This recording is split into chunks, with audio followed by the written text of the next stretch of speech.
Hello everyone, in this video we are going to see how a threshold voltage of a Mosfet depends upon channel length of that Mosfet. So for that we are going to take an example of a Mosfet. Let us take an Mosfet. Okay, so let us say this is our source and so this is our drain, right? So we are taking n Mosfet, then source and drain has to be n plus doping, right? And this is our metal, this is our oxide, and this is going to be our source, and this is drain, and this is our gate terminal, right? And we have a body. Let's body is grounded. Okay, so we will see what will happen when your channel length is large and what will happen when your channel length is small. Like how does length of the channel will affect the threshold voltage of this MOSFET, that is N MOSFET. So since this is N MOSFET, source is N plus, drain is N plus, and this is our body grounded, and substrate has to be P type, right? So let us see when your channel length is large. When this channel length, so this is the length of the channel, and let us say this is width, right? So let us see what will happen when your channel length is large. This source and drain will be apart from each other, and depletion region, since this is p type, this is n plus, so essentially there is a pn diode. Similarly here also pn diode, so there has to be a depletion region, that is called inbuilt depletion region. This is going to be depletion region, and this is going to be again inbuilt depletion region. So when your channel length is L, let us say when your channel length is L, what will happen when you are applying VGS to make this transistor on? So to make this transistor on, you apply VGS has to be greater than VTS. But when you are applying this VGS now, it has two contributions in the device. First is creating a depletion region. So creating a depletion region, and second is, okay, so when you are applying VGS, you have to create a channel here which has an inversion charges.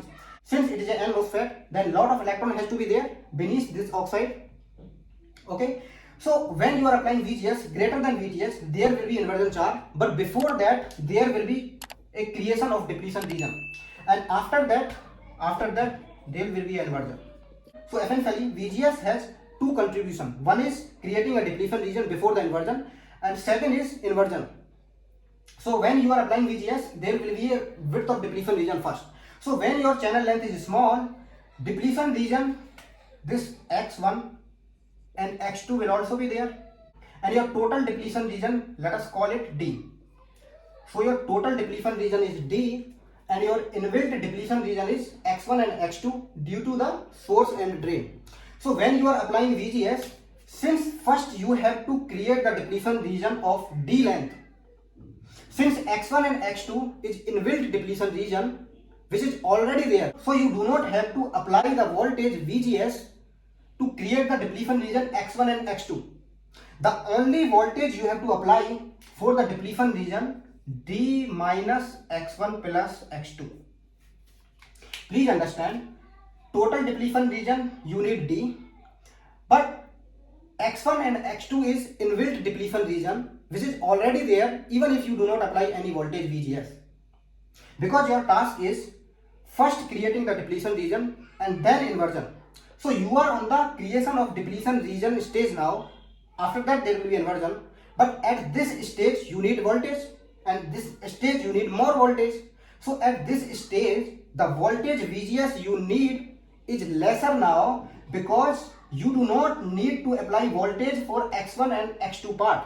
The only part you need to apply voltage for is D minus X1 and X2, D minus X1 plus X2.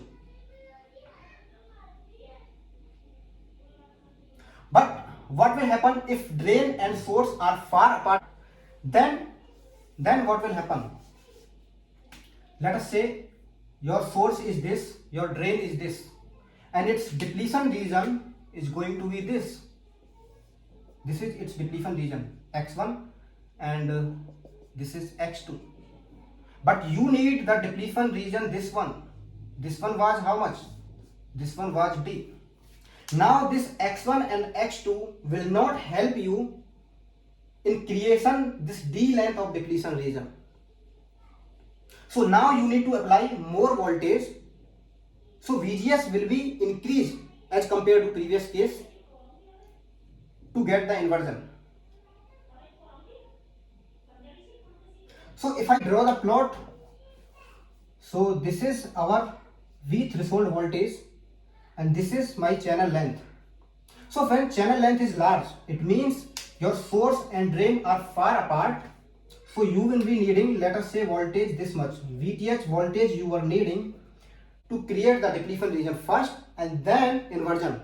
So for these two tasks, you needed VTH when your channel length is large. It means your source and drain are far apart from this channel. It means that the depletion region, the inbuilt depletion region that is created due to this source, that is X1, and drain, that is X2, has no effect on the depletion region D we want to create.